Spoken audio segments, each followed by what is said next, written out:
Estos son 6 errores que cometí dirigiendo, liderando o capacitando equipos de venta, y si bien hubiese preferido no haberlos cometido nunca, hoy te los traigo para que no los cometas vos. El primer error aparece en el año 2018, cuando me tocaba trabajar en una empresa de colectivos. En ese momento yo trabajaba en un puesto que se llamaba control. Yo lo que revisaba era que los choferes de colectivo, camión, autobús, según el país donde estés, llegasen a tiempo a la cabecera final de su recorrido. Si llegaban un poco adelantados o si llegaban muy atrasados, yo podía poner penalizaciones a estos choferes por no estar cumpliendo a tiempo su trabajo en sí. A su vez, yo tenía que asistirlos si tenían algún problema en el coche que estaban conduciendo y al mismo tiempo también avisarles de desvíos que podían haber en su recorrido y demás. En ese momento yo era muy joven, tenía aproximadamente 18 o 19 años y la gran mayoría de choferes de colectivos tenían más de 20, 30, 40, 50 hasta 60 años, personas que ya habían trabajado durante mucho tiempo.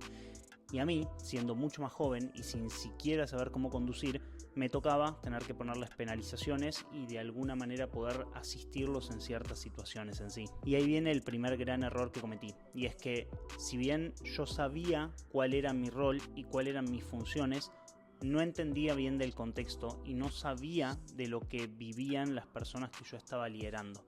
No entendía bien lo que era conducir un autobús, un colectivo, no tenía ni idea de los recorridos que normalmente pasaban, no tenía demasiada idea de lo que era la gente que se subía a ese colectivo en sí. Entonces, naturalmente mi liderazgo era muy deficiente porque yo no tenía capacidad de rebatir cuando había una queja, no podía asistir cuando estaba ocurriendo un problema real e incluso me pasaba que yo ni siquiera sabía todo el recorrido que hacían los distintos colectivos antes de llegar a la cabecera. Entonces, al yo no tener toda esa información de qué es lo que pasaba, yo había muchos momentos en los cuales no sabía cómo asesorar correctamente. Me decían un desvío en tal calle y tal calle y yo no sabía ni dónde quedaban esas calles, con lo cual tampoco podía saber si ese desvío era correcto, si eso estaba pasando, no sabía qué otra dirección darle para autorizar al chofer correctamente, y eso te termina jugando muy en contra porque de golpe te remitís solamente a hacer un grupo de funciones bien, pero hay todo un marco de cosas que desconoces, que las terminas haciendo mal, transmitiendo inseguridad a las personas que terminas supervisando, y al mismo tiempo, ¿con qué criterio yo después puedo poner una penalización o una corrección sobre algo sobre lo cual tal vez tenga razón, pero que pierde total credibilidad cuando hay otras áreas del trabajo que ni siquiera entiendo cómo se hacen? Y por eso es importante que del otro lado, cuando te toque liderar un equipo de trabajo, sepas qué es lo que hace tu equipo, sepas qué es lo que tiene que pasar tu equipo en el cotidiano. Por ejemplo, a día de hoy me toca liderar un grupo de setters y de closers. Hoy en día yo entiendo a la perfección lo que implica tomar una llamada de venta. Entiendo a la perfección lo que implica llenar un CRM, entiendo a la perfección lo que significa contestar mensajes por Instagram y utilizar ManyChat, por ejemplo. Teniendo toda esa gama de conocimientos, de golpe liderarme es mucho más sencillo porque cuando el setter o el closer me presenta cualquier resistencia, duda, queja, sugerencia y demás, yo puedo hablar el mismo idioma y ese conocimiento me permite liderar muchísimo mejor. Al año aproximadamente de empezar mi carrera como director comercial, no me alcanzaba con la empresa en la que estaba solamente. Trabajaba en el Evergreen de una marca personal que se llama Rafael Horna, que vendía marketing digital para negocios. En ese momento, trabajando con él, hubo un punto en el cual dije, estoy para trabajar con más personas. Y fue que me volví director de ventas de expansión, empecé a dar consultoría a distintas marcas personales y al mismo tiempo marcas personales como por ejemplo Flor Schaumann me contrataban eventualmente para poder hacer algún tipo de lanzamiento y demás. Y claro, de golpe en el tumulto de personas con las cuales estaba trabajando y agarrando tanta cantidad de equipos al mismo tiempo, natural que ninguno podía estar al 100% de verdad. Y ahí está para mí un gran error, querer enfocarse en demasiadas cosas al mismo tiempo. Esto le pasa mucho al emprendedor, al director comercial, al que es líder de un equipo, quiere abarcar 200 millones de cosas al mismo tiempo, porque incluso en ese momento mi pensamiento era, si agarro mucha cantidad de empresas con las cuales trabajar, voy a tener más experiencia y voy a poder ganar más dinero. Y si bien por un lado es cierto que haces un poco más de experiencia en algunas cuestiones, también es cierto que nunca haces una gran experiencia de calidad en un lugar. ¿Por qué? Porque si bien a mí me sirvió mucho trabajar con distintas empresas, también es cierto que en todas esas empresas yo no me siento a gusto de los resultados que hemos creado en todas. ¿Por qué? Porque yo sé que mi potencial no estaba 100% entregado con cada una de ellas, estaba repartido. Entonces de golpe yo estaba 3, 4 horas al día con una empresa, 3, 4 horas al día con otra empresa, 3, 4 horas al día con otra empresa. Y claro, de golpe yo estaba en muchos lugares al mismo tiempo, tratando de hacer muchas cosas, requiriendo ser hiperproductivo, estresándome muchísimo también, porque el estrés de tener tanta responsabilidad, tantos equipos de venta y tantas personas que dependen de vos, lleva a que naturalmente requieras de tener mucho equipo encima. Yo en su momento incluso había contratado un asistente porque yo quería poder todo. Y lo cierto es que cuando tenés toda esa cantidad de cosas alrededor es muy difícil poder. Y hay un momento de madurez en el cual tenés que tomar en cuenta de que si de verdad querés hacer crecer algo, tenés que darle tu máximo enfoque a ese algo. Si vos estás emprendiendo un proyecto y le dedicás a 800 cosas al mismo tiempo, lo más probable es que ese proyecto no vaya a irle lo suficientemente bien. Lo más probable es que ese proyecto crezca al porcentaje que vos le termines dedicando. Y lo cierto es que a veces eso no te va a alcanzar y va a haber un momento en el cual tal vez te des cuenta que tomando muchos proyectos lo único que estás haciendo es distrayéndote. Entonces, a mí en su momento me dio experiencias, pero también me llevó a no estar al 100% en ninguno de los lugares y a tal vez privarme de conocer qué hubiese pasado si hubiese estado 100% en un proyecto en particular. Recuerdo tal cual un closer que tenía cuando dirigía una de estas empresas que mencioné previamente, que ese closer yo ya sabía que no tenía que estar en el equipo de trabajo, que yo veía sus llamadas y decía, no mejora, no es bueno, le falta un montón. Yo le corregía llamadas, lo ponía a hacer roleplays, entrenamos, pero en mi cabeza era, no da para el perfil. Hablaba con el infoproductor y le decía, para mí no da, pero quiero darle un poco de margen y demás. Y la alargaba, y así literalmente pasaron meses, hasta que hubo un momento que el chico solo llegó conmigo y me dijo, mira Marco, la verdad creo que ya no va, o sea, no estoy cerrando nada, no le sirvo a la empresa. O sea, el chico llegó conmigo a decírmelo. Para mí fue un gran error el no saber despedir a tiempo a gente que no daba para el rol que tenía que ocupar. Y eso es algo que le pasa a muchísimos dueños de negocios, líderes de equipos, directores comerciales, que quieren mantener una persona como del lugar. No quieren sacarla porque no, esta persona verdaderamente es difícil de reemplazar, o porque tenés miedo de si vas a verdaderamente encontrar a otro que pueda dar con el rol. Tenés la esperanza de que esa persona mejore, porque lo cierto es que es un dolor de bolas tener que sacar a una persona y tener que buscar una nueva directamente. Entonces, como todo eso es algo bastante fastidioso, uno tiende a evitar hacerlo. Pero lo cierto es que te cuesta muchísimo más tener una persona que no funciona que salir a buscar una persona que verdaderamente pueda estar a la altura del rol. Y al mismo tiempo que uno quiere evitar ese proceso de despedir y contratar a personas, pero lo cierto es que si vos estás en un negocio durante mucha cantidad de tiempo, siempre va a haber rotación de personal. Y esto es algo que uno tiene que entender. Y no necesariamente porque la empresa sea buena o mala, en parte a veces es así, porque uno como líder también comete errores, y como cometes errores, también empleados se van por errores que vos cometés. Pero después vas a quitar gente porque sea ineficiente, después vas a quitar gente, o gente se va a ir porque ya de golpe no conecta tanto con la empresa en general, o porque quiere darle un rumbo distinto a su vida y cambiar cosas, etcétera, etcétera. Y como suele pasar en muchas áreas de la vida, hay personas que incluso ya toman la decisión consciente de no querer seguir trabajando con vos, pero se mantienen ahí por comodidad y dejan de dar su 100%. Entonces, como eso es algo que ocurre, uno tiene que acostumbrarse a ver, por medio de los números, por medio del involucramiento de una persona, qué tan presente está o no en su empresa, para en función de eso tomar buenas decisiones, porque el quitar a personas también te da experiencia para contratar mejor nuevamente, y para también ver criterios previos, características, filtros que te lleven a decir, esta persona tiene el potencial de ser un buen empleado, o un buen closer, o un buen setter, o un buen lo que sea que vayas a contratar en sí. Entonces no tengas miedo de rotar. Es un dolor de bolas, pero mientras antes aceptes que es un proceso natural que va a pasar, más propenso o propensa vas a ser a transitarlo, y que naturalmente haya mejores resultados en el área comercial. Hubo un día que me junté con un amigo y le conté que me había juntado con un grupo de ventas de mi equipo de trabajo, y le había contado que nos reunimos en mi casa y que habíamos hecho un asado. Y en ese momento él me dijo, ¿sí? ¿Y qué onda? ¿Cómo estuvo? No, súper bien, nos cagamos de risa, la pasamos re bien y todo. Y él me decía, ok, ¿y tomaron alcohol? Le digo, sí, tomamos unas cervezas, hablábamos. Ok, eso no es bueno.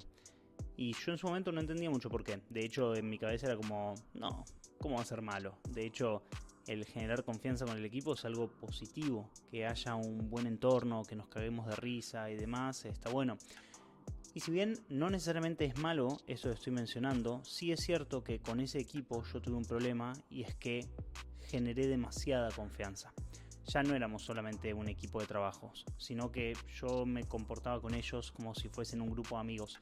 Y lo malo de cuando tratás a tu equipo como si fuese un grupo de amigos verdaderamente, es más difícil marcar límites. Es más difícil poder involucrar a las personas y mantenerlas en el estándar de alto rendimiento. Sobre todo porque uno tiene que tener en cuenta que nadie va a tener más estándar que el líder. Y si nadie va a tener más estándar que el líder, lo que va a pasar naturalmente cuando el equipo no esté a la altura del estándar es que el líder va a tener que nivelarlos hacia arriba. Y eso implica un proceso de conversaciones incómodas y de fricción y de exigir, y en muchos casos también de penalizar, porque eso es lo que hace un líder normalmente cuando las cosas no funcionan. Entonces, si vos de golpe a tu equipo lo tratás como si fuesen tu grupo de amigos, marcar esos límites es mucho más complicado, porque vos de golpe como líder ya es como, hey bro, esto no lo hagas, esto por favor manejalo de tal manera, y querés tratar de suavizarlo y por favor prestarle atención y demás. Y es como que evitas a toda costa el momento incómodo de después marcar el límite, e incluso para la persona termina generándole un mensaje confuso, porque por un lado está todo bien, pero por el otro al mismo tiempo tenés que hacer una serie de cosas a nivel laboral. Y ojo, esto no quiere decir que vos tenés que ser serio con el equipo o que no pueden tener buen trato o que no va a haber buen ambiente, para nada. Va a haber y pueden haber bromas y bla bla bla bla bla. Pero si hay sobreconfianza y si tratás a las personas como amigos, lo que va a pasar en tendencia es que un amigo te pide que lo esperes 5 minutos porque está llegando tarde a una reunión. Un amigo agarra y te dice, uy, me olvidé de llenar el reporte, disculpa, mañana lo lleno. Un amigo te puede hacer muchos de esos pedidos. Y yo no quiero que mi equipo de trabajo me haga ese estilo de pedidos. Quiero que haya un contexto en el cual estemos lo más cerca posible de la excelencia. Y eso implica saber crear un contexto donde puede haber un buen ambiente laboral, pero al mismo tiempo tenemos que entender todos que estamos trabajando. Y en concordancia con darle sobreconfianza a un equipo, naturalmente cuando le das mucha confianza lo que te empieza a pasar es que cada vez te cuesta más exigirlo. Uno de los terribles errores que he cometido a lo largo de mi vida liderando equipos, porque esto no es algo que te pasa una vez eventualmente. A la persona que le cuesta exigir todos los días y en muchos momentos, porque de hecho todo el tiempo vas a tener que estar exigiendo a tu equipo. Todo el tiempo vas a tener que estar, o bueno, corrijo, no es todo el tiempo desde el lugar de todos los días, en cada momento y demás, pero sí es verdad que van a haber muchos momentos donde al equipo le vas a tener que pedir más. Le vas a tener que pedir que no solamente tenga el ritmo que tiene, sino que tenga un ritmo mejor y que tenga un ritmo más eficiente y más proactivo y más involucrado. Entonces, esa exigencia, si vos estás muy acostumbrado a tratar de generar confianza en las personas y a querer caerles bien y demás, es muy difícil ejecutarla. Es muy difícil lograr con una persona a la cual estás intentando caerle bien, de golpe decirle, hey, la próxima vez que no me llenas un reporte, toca un strike, porque esto ya ocurrió previamente y ya te había mencionado anteriormente que tenías que hacerlo de esta forma. Entonces necesito que ahora estemos alineados con esto, porque si no entra ese strike. ¿Me seguís? ¿Estamos claros entonces? Esa conversación más incómoda, donde te pones más serio, donde le recordás a una persona que se había comprometido con un resultado tangible y no lo está cumpliendo, es incómodo, molesto y fastidioso si estás acostumbrado a validar a las personas. Entonces, por eso es tan importante separar bien los roles y saber qué es aquello que tenemos que exigir. Te nombré muchos errores que verdaderamente son catastróficos en el mundo del liderazgo, pero este que te voy a mencionar es probablemente el peor por lejos, y es el tener miedo de meterte al barro, el esquivarle a como dé el lugar a las tareas incómodas, a hacer las cosas que hay que hacer para que algo suceda en sí. El meterte al barro es indispensable y como líder lo tenés que hacer. Vamos a definir un poco qué es meterse al barro y a qué me refiero. Cuando me metí al mundo del liderazgo, a crear áreas comerciales, a contratar closer setters, armar evergreens, actualizar CRMs y transmitirlos al equipo, implementar tecnología, llevar todo esto al mundo de los eventos presenciales, la verdad es que mi experiencia liderando pasó por muchísimas etapas en distintos lugares. Lo cierto es que hubo un momento en el cual yo estaba en el liderazgo porque no quería seguir vendiendo. La verdad es que yo me había hinchado un poco las bolas de tener que entrar a llamadas de ventas Y lo cierto es que, como me dedico a esto hace mucho tiempo, empecé a emprender hace mucho tiempo y hace mucho tiempo que me toca gestionar equipos de trabajo, lo cierto es que la venta ya me tenía un poco cansado. Ya estaba un poco cansado del hecho de tener que manejar la objeción, no tengo dinero, lo tengo que pensar, tener que estar en esa, me rompía mucho las bolas. Entonces, en el liderazgo encontré una posibilidad de hacer algo que sabía hacer bien y que tenía valor y que no me molestaba tanto y no me generaba tanta fricción. Lamentablemente para mí, en el momento en el cual empecé a liderar equipos, me empecé a encontrar con muchas situaciones de fricción, porque si bien no tenía que manejarle la objeción a un cliente, le tenía que manejar la objeción a un closer para que salga una llamada de venta y entre con la mejor motivación posible. Tenía que pasar por esta fricción de recordarle a una persona que tenía que llenar un reporte o un CRM. Tenía que agarrar y pedirle a una persona algo que para mí incluso era incómodo, que era el hecho de decirle: hey, mirá, ahora no hay llamadas agendadas, tenés que ponerte a llamar en frío. Eso a mí me costaba muchísimo el hacerlo. Entonces, ese meterme en el barro que yo quería evitar a toda costa en el punto de, por ejemplo, entrar a una llamada de venta, después se terminó trasladando hacia un montón de aspectos, hacia el hecho de construir CRMs y tecnologías, hacia el hecho de tener que dar feedback, marcar correcciones, hacia el hecho de despedir, de implementar strikes. Y claro, de golpe, cuando vos evitás meterte al barro, todo crece mucho más lento, porque si el líder no se mete al barro a hacer que algo crezca cuando no está creciendo, y naturalmente todo se queda igual porque nadie va a tener más estándar que el líder. Y eso es lo importante entender en el mundo liderazgo. Si vos no sos la persona que implementa el estándar en todo el equipo, nadie lo va a venir a implementar por vos. Si sos emprendedor, ni que hablar, o sea, esto es elemental. Si vos sos director de ventas, ten en cuenta que hay alguien que te está cediendo prácticamente el oxígeno del negocio, que son las ventas. Entonces, vos en ese lugar tenés que ser el encargado de darle toda tu entrega a que algo funcione, porque si estás yendo a media máquina, no solo no vas a solucionar nada, no vas a ganar experiencia. Y lo cierto es que la mayoría de líderes de equipos también aspiran a ser emprendedores. Y lo cierto es que emprender es todo el tiempo meterte al barro. Si entras al mundo emprendedor con la posición de yo soy emprendedor, trabajo poco, soy una estrellita que hace pocas cosas y demás, cagaste porque crecer implica fricción e incomodidad. Y la incomodidad es eso, estar en el barro haciendo cosas que no te encantan.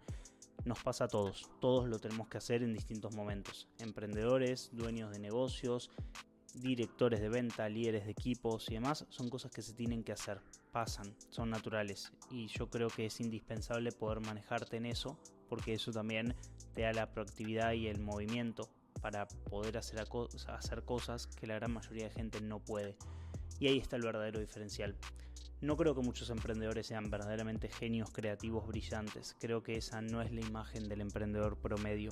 Creo que hay genios creativos y brillantes, pero lo que hace que un genio creativo brillante o alguien que no lo es, al fin y al cabo, triunfe en lo que sea que haga liderando, implica saber meterse al barro, implica saber liderarse, implica saber incomodarse y hacer aquellas cosas que tiene que hacer en sí. Si sos o te gustaría ser un líder de ventas que sepa involucrar a su equipo y darle el máximo nivel para que se genere la mayor facturación posible dentro de un área comercial, en la descripción de este video vas a encontrar un enlace para agendar una sesión para formar parte de Conversion Masters, mi programa de consultoría donde ayudo a vendedores, líderes de equipos y dueños de negocios a entrenar equipos de venta correctamente para que les hagan el mayor rédito económico al área comercial.